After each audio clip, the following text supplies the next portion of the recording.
Hello, and what is going on, everybody? It is Master of the TDS, and I'm joined by my lovely wife, WritingRaven. And we're back for another episode of Psycho-Synopsis. Indeed. The segment where we summarize all the Psycho for you.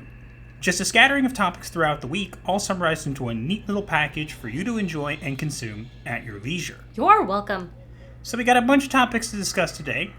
So, without further ado, let us bring in our first client, Cleopatra. a Netflix original series, Cleopatra. Appropriate. The director of Netflix' upcoming Queen Cleopatra has defended the series race-swapping by claiming that it portrays the Egyptian ruler, quote, even more right, end quote, than before. Wrong. A lot of people have different opinions on race-swapping. Now, if you guys have watched our content and you've seen what we post on Twitter, I'm sure you have some idea of how we feel. But I think we can all get behind the fact that if you're going to make a series or whatever based on something historical, that you should stick to what's historically accurate. And in this, Cleopatra the Ninth was Greek. Yes, and was not black. Now, we've already heard a lot about this going on because it's been covered the past week or so, but this is a more new statement that came out. And it's not doing so well, this thing, because people are very upset, especially Egypt. Yeah, they're suing Netflix for this changing of their history and are petitioning to have the streaming service completely removed in their country. This was run by Jada Pinkett Smith. You may know her as the wife of Will Smith. And given that she is the producer here, nothing about this is at all surprising.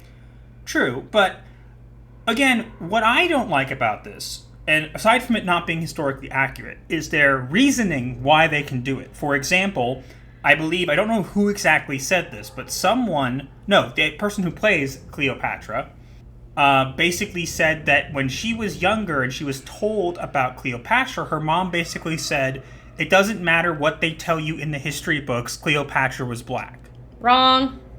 I find it weird that people would go out of their way to try and justify a change like this, but then when it comes to other things, for example, the casting for Nani in Lilo and Stitch, we have where she's not the exact right skin shade, so that's a terrible thing. Keep in mind, I do believe that people should portray what they're on screen to the most accuracy possible. Yes. But you can't advocate for this and other things and then be like, well, this is not okay. So I don't understand why they'd even try to do this. I think that it's stupid. If you're going to make it like a documentary thing on this, you do not use someone who does not actually fit the character. Yeah, like when BBC did Anne Boleyn making her black. The mother of Queen Elizabeth I, they turned into a black woman in an era when they would not have even been in England, if I remember right. Yeah, so this is a trend for Netflix, and this is a funny trend that we see a lot of times. You'll see a lot of memes where people are like, Elon Musk, the movie, and it's portrayed by a black person. And nothing is wrong with having content for people who are of black descent or who are, have those kind of stories. It's the taking stories that were already established or taking things that were historically established and changing them. Yes, when the entire continent of Africa has plenty of mythology and folklore that all these people can use for original stories about Africa. But of course, they won't do that because that requires effort. So instead, they just have to be satisfied with hand-me-down characters that they, just race swap, and it's supposedly okay. Spoiler alert, the real people who are actually sane are never going to be okay with the sloppy second leftovers. The people on Twitter who scream about it probably aren't going to be the ones who pay for it anyways. True. And next we have Winnie the Pooh. An R-rated live-action animation hybrid series about Winnie the Pooh character Christopher Robin is in development from Boat Rocker Studios and Shammer Anderson and Stephen James Bay Mills Studio. Apparently, this is going to involve the 100-acre wood being a literal acid trip. Well, basically, it's like a hallucination kind of thing, and these characters are going to come out of it. Look, I like the idea of changing up things, especially like, for example, Winnie the Pooh and making it a little bit different. Now, I'm not a giant fan of it, but I wasn't opposed to it. Yeah, the Blood and Honey account on Twitter basically put a thing that said there can only be one horror version of Winnie the Pooh. Something like that. Even though apparently Blood and Honey was not received very well. No, it wasn't, and that's what I'm saying. Like, there is definitely a way that they could have done this that would have made it good for Blood and Honey. For this, there's definitely a way they could do this to make it good as well. But I don't think we're going to see that. I feel like when these things enter the public domain, all we're going to get is kind of watered down, let's subvert expectations. And unless you have a good story there, you're not going to be able to do that. Yeah. I do think that there is a way to make this work. Make no mistake. I think there's plenty of ways with a competent cast and whatever that they could make this into something amazing. I mean, I am already going through it in my head of the different ways I can make it work. From the writer's perspective. But, unfortunately, we see things with Hollywood where they prioritize agendas and diversity and inclusion, and they also will just try to make things for a quick buck rather than invest time and effort. So it remains to be seen how this is going to do. I don't really know who asked for this. No one, really. I don't need it. No. But if it's done okay and it's worth watching, we'll give it a watch. I mean, I'm certainly interested. I'm kind of half and half because if Blood and Honey didn't do well, I'm not seeing this doing any better. Yeah, I guess that's fair. That's really all there is to say on that. So we shall move on to Elita Battle Angel. Finally, it is my time to shine once again. Yes! According to Elita Battle Angel producer John Landau, a sequel to the beloved live-action adaptation of Yukito Kishiro's Gundam manga is officially in the works. Woohoo! Now, I've seen Elita Battle Angel, and I thought it was pretty good. I have yet to see it, but I have heard very good things about it. Now, people have been asking for an Elita movie for a while. Now, I believe there's a very good reason why we haven't gotten it until now. Tell me. Because, if you'll remember, what movie came out around the same time that Elita was released? Captain Marvel, and the entire internet made it a huge versus battle of the two female heroines, even though Elita Battle Angel was obviously the superior movie. Regardless, it doesn't even matter if it was more superior. The thing is, you had two movies out there with, strong female leads, quote unquote. And instead of celebrating that, it was, which is better? Yeah, I never really understood that either. I know that people do that for movies, and it's not something that I'm saying we should stop, but I don't understand why the mainstream made it into a huge fight between this, and because of that, I think that this was kind of put on the back burner for a while. They could very well ruin this. Yeah, fair. I mean, it's Hollywood. But I think that the first one was pretty good. Again, I know some people had problems with it, and let's be fair, there's never going to be a movie that's adapted from a novel or whatever that's perfect. We've seen this from this point forward. It's just not a thing. At least one thing that they did do well was adapting the anime-style face into a sort of CGI version. And given that Elita was the only one with that type of face, it wasn't that uncanny, per se. True, but I'm interested in seeing this. Raven will have to see Elita Battle Angel herself and to give her opinion, but I'm excited to see this. I'm excited that the fans are getting what they want, and I think this was long overdue. I think this should have been done much earlier, but again, we'll have to wait and see what they do with it. Hopefully they don't mess it up. Indeed. Moving on. And next up, speaking of movies, we have Transformers. And then, more explosions. Paramount Pictures released their latest trailer for Transformers: Rise of the Beasts, and it unveils the arrival of one of the Transformers' greatest foes, Unicron. I mean, it's about time, but I'm not looking forward to it at the same time. I was actually given some spoilers potentially for this, so we're going to go into those in a minute. Now, people have mixed opinions on Transformers. I did see Bumblebee, and I thought that was really well done. I also still have to see that. I think this has, again, the potential to be good, but given what I've heard and whatever, I don't think they're going in that direction. Will this movie be different from Michael Bay? Don't know. It doesn't look any better, to be fair, but maybe it's got a competent plot. I don't know. We've heard things about people saying that it's about black culture and that it wasn't doing well in test screenings and it had to be rewritten. And so when you hear things like that, it's usually not a good sign. Yeah. Here's the point where we're going to go into spoilers. So if you have any, drive or want to go watch this movie, that's totally fine. And we won't judge you for that. But if you don't want to get spoiled, now is the time to click off the video or go a couple minutes into the future. You have been warned. 3, 2, 1, go. What spoilers I have acquired basically says, and I gotta give Extra Zero on Twitter a shout out for this. He's the one who sent them over to me. I don't know if he was the one who posted them, but he's the one who sent them over my way. So apparently what this is going to do is it's going to actually make Bumblebee a side character, not the main character. And what they're going to do is basically it's going to turn out that Unicron actually went back in time to try and destroy the world because he'd already been, in a weird way, in the Michael Bay movies. And he was defeated.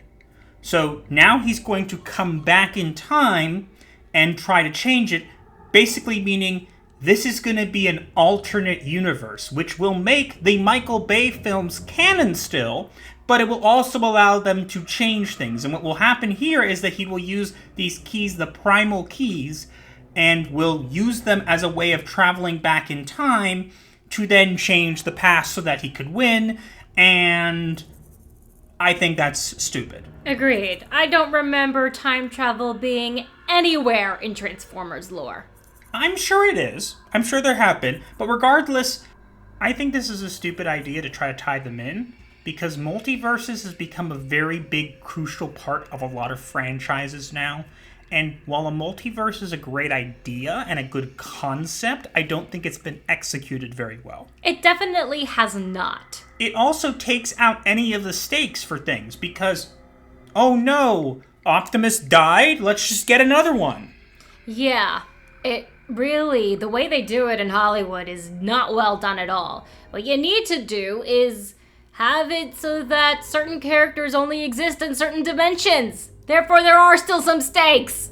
And maybe we don't need time travel or alternate universes. Maybe you can just make a story with what it is. Maybe you just reboot everything and actually make them look more like what they're supposed to look like, and you do a good job with it instead of worrying about making the Michael Bay films canon, because what I've heard is they're planning to use this as a starting point of a sequel to Bumblebee to then make all new movies and then eventually to tie them in or have them cross over with the Michael Bay films, which I don't think any of us need. Well, yeah, we really don't.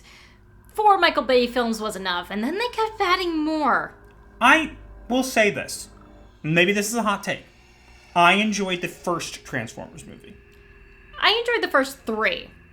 I enjoyed the first one. The other 2 were okay, and then after that it got basically boring. True, but nothing will beat the original animated movie. True. Not at all. Very true. But I actually think that of the Transformers movies that we have, the live-action ones, I think that 1 is probably the best. Mm-hmm. Maybe I'm wrong to say that. You guys can tell me what you think in the comments, but that's just my opinion. Not interested in really seeing this. I will watch Bumblebee again. I think that's a great film.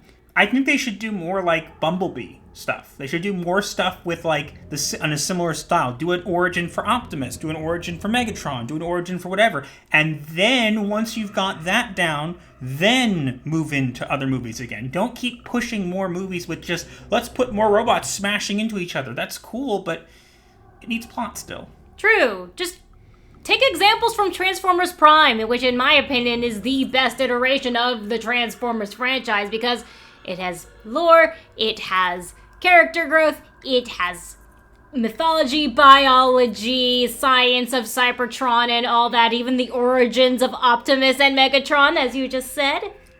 I will say that that is a very good show. Obviously, it does not anywhere near on par with the original animated series that kicked off the Transformers to begin with. True, but still one of my favorites. Yeah, me too.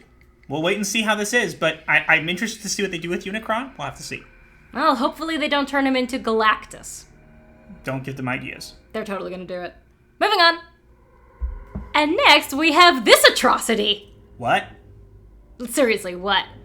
3 new DC animated projects have been acquired by Prime Video, including the film Merry Little Batman, ordered with a spin-off series involving Damian Wayne, Bruce, and Alfred. And the art style is absolutely horrendous, to put it mildly. If you want to know how bad this is, what you're looking at on the screen right now is Bruce, Damian, and Alfred. They look horrible. The only way you'd know is if you looked at the phone, you could see a little bat on it. Yeah. Damian looks like little Gideon from Gravity Falls. He really does. Just with slightly darker skin. Alfred looks like... I don't even know. Yeah, it looks like something that you don't even want to say aloud. Yeah, and Bruce looks like the Crimson Chin without his costume. Yeah, from Fairly Odd Parents. That is Fairly Odd Parents, right? Mm-hmm. Who greenlit this? Someone is stupid and completely idiotic and with absolutely no brain cells whatsoever. I can't even begin to describe this art style. What art style? There's no style in it. One of the things about Batman is he's a recognizable character.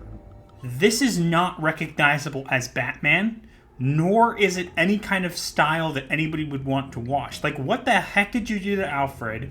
Why is Damian look like little Gideon? And why is the Crimson Chin here? Without his costume, no less. But the weirdest part is Alfred. What the actual hell is going on with his face? I feel like this is going to be another Velma, but I guess we'll have to wait and see. But this is just... I feel like we're going to get a lot of memes out of this. I don't know what is going to come out of this. It's okay. I'll defeat him with my bat chin. For those of you who couldn't see, he just whacked his face back and forth. I whip my chin back and forth. I whip my chin back and forth. That was pretty good. Hire us. We'll make a better Batman parody if this is supposed to be a parody. If it's not, then what are you doing with your lives? Clearly nothing, because I don't know. Please, for once, hire someone with actual talent. I don't know what this is. I don't want to know. We're moving on because this is just... I don't even know what else to say about it. There's literally nothing else to say. This is just... if you look at this and think that this looks good, I don't know what to tell you. I'll tell you what else you could say. My eyes! Let's move on. And next, we have Avatar: The Last Airbender. The upcoming Avatar: The Last Airbender animated film will be released on October 10th, 2025, and will follow the original gang as adults. My one question is, are we finally gonna find out what happened to Suki? Probably not. Now, I know there have been a lot of comics on this, and we did get some look, as you could see. I made Luke Skywalker drinking it instead, and the reason I did this is because we've seen this trope going on where when they bring back characters as their older selves after they've learned things, they basically just say, oh, we decided we don't learn anything and now we're all terrible. And whether you like Luke in The Last Jedi or not, my only concern is I want to see a good adaptation. I want to see a good movie done of them as adults. And my concern is, based on what we've seen and heard from the Korra series, that they kind of deconstruct Aang and deconstruct everything else, and I don't want to see that. Nor do I. Hell, no one actually wanted Korra. There was no need for Legend of Korra. Yes, there was, because we had a man play what a role, so we need to have a woman play it right now. Korra was horrible in character and personality. I saw a little bit of Korra. I didn't continue watching it. I did see most of Avatar. I have a little bit left to see. Didn't like Korra, wasn't a fan of it, and look, if you liked it, fine, whatever, but I just want to see these characters respected. It doesn't need to be a deconstruction of characters. If characters learned something, like Luke learned something, or Aang learned something, they don't just toss it aside just because they're older. They can make mistakes, but they don't just toss everything aside. There's a big difference between, oops, I made a mistake, and oops, I took everything that I learned and just threw it out the window. Or off a cliff. I hope this will be good. We'll have to wait and see what more we get from this. But hopefully it's done well, and it is being done by the original people who made Avatar and whatever, so it might be great. We'll have to wait and see, but I hope they don't Luke Skywalker him. So do I. Moving on. And lastly, we have Steven Spielberg. Steven Spielberg watched Indiana Jones 5, loved it, and told the director, "Damn, I thought I only knew how to make one of these." Press X to doubt. Yeah, sorry, but as you can see, he's got a lot of money, and he's like, what the heck? Steven Spielberg's also come out and said about how he regrets removing the guns from E.T. in the remastered version. Steven, just because people pay you money doesn't mean you have to do what they say. I get that you want a paycheck, and I get that's what you want, and maybe you did make Crystal Skull, so I guess that's, if you think that was a good film, maybe you have some other issues to deal with. Nobody wants to see this movie. I have not heard a single person who's like, yes, I totally love this idea about Indiana Jones and I want to see it. No. Seriously, no. No one wants to go back in time for young Indy to meet old Indy, which is a huge paradox in and of itself, and also nobody wants him to get replaced by a woman. Now, we don't know if they're actually going to do that. They may have changed that. We've heard of reshoots or whatever, and we don't know if those rumors were confirmed. But what we do know is that I just don't want to see Harrison Ford that young, and we all know that one of the reasons they're doing this is because they're literally going to kill him off or do something to him in the end. And I just think, why can't we have our heroes just remain legends, remain like kind of this force that doesn't have to end? Why can't we have that? We had that for Luke Skywalker for so long, and look at how much stuff came out of it. And we had it for Indy for so long, and look at how much stuff came out of it. And then you go and you ruin it, and then the creative juices just dry up because nobody wants to do it anymore. What creative juices? There are none left. The creative juices for the people who made the stuff, for example, the EU, the Expanded Universe, where it was thrown out. That was because they left Luke Skywalker's story open. They didn't make anything till much later on. They didn't make him a hermit who drank green milk. And we have this whole universe built around him with a bunch of people who were creative, who took what was already set and built their own stories from it. Right. Same thing for Indiana Jones. There was a whole series of books that were done of him that were amazing. And I've read a lot of them, and they were great. Same, and there was also the Young Indiana Jones show about him in his childhood. And then we get this, which is like, you don't need to go back to the past and change things. Leave some characters open-ended. It's okay if they're open-ended. They don't have to have a definitive endpoint. It's not something we want to see, and quite frankly, when you do it, you don't end up actually making people happy, you end up making them sad. And there was already a definitive ending to Indiana Jones in Young Indiana Jones.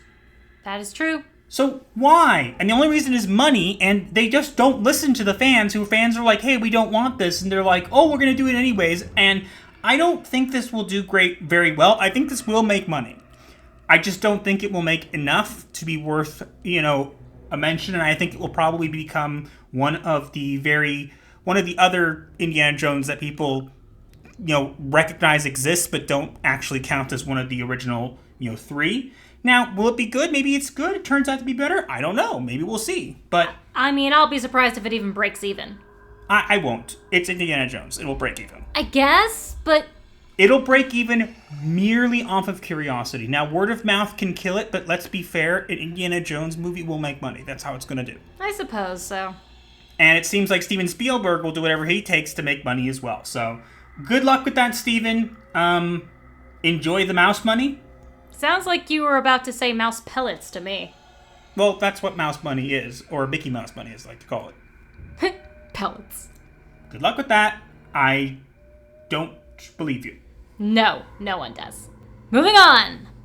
And with that being our last client of the day, it is time for us to reveal the diagnosis of the week. And we have an interesting diagnosis for you today. Do tell. So the diagnosis for this week is maladaptive daydreaming. Please explain. So maladaptive daydreaming is basically where someone spends a lot of time daydreaming and becoming immersed in their imagination. It's basically a coping mechanism for people who have mental health issues. And why am I bringing this up here? Because I feel like we see a lot of this in Hollywood now. These people become so self-absorbed in their daydreams or narratives that they've constructed in their minds, and as a result, they lose touch with themselves, And it's all to cope with their own issues. We see prom inserted into a lot of things because people are fantasizing about how their prom would have been, and it didn't turn out the way that they did, so they got hurt by it, so they create a fantasy. And that's what we see here. We see this expressed in many different ways throughout Hollywood and throughout our media, and the self-insertion doesn't really work unless it's played off of correctly. But we see this quite a lot, and that's why I feel that maybe it's time for Hollywood to stop daydreaming and actually come back to reality where the fans are. But that's why I feel this is a great diagnosis for this week. I agree. And now we move on to the remedy of the week. And this week, we are going to send you to Cannoli Sasquatch, who we got to meet in Vegas along with his wife, two amazing people that we decided to shout out.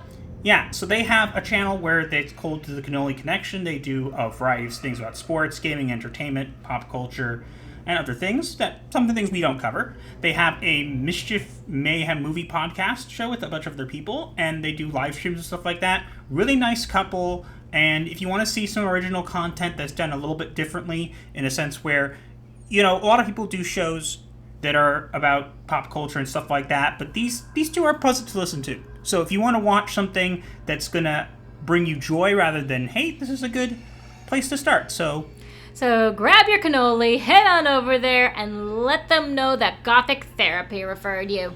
Indeed. But that is all we have for this week. Let us know what you think in the comments below, and also make sure to like, share, comment, and subscribe with notifications on so you do not miss your weekly therapy session. Or you will be charged. But remember, when you do subscribe, your first session is free, so smash those buttons like they're bad kitties. And do consider joining us at the Dusk, Midnight, or Dawn level. We would appreciate it quite a lot.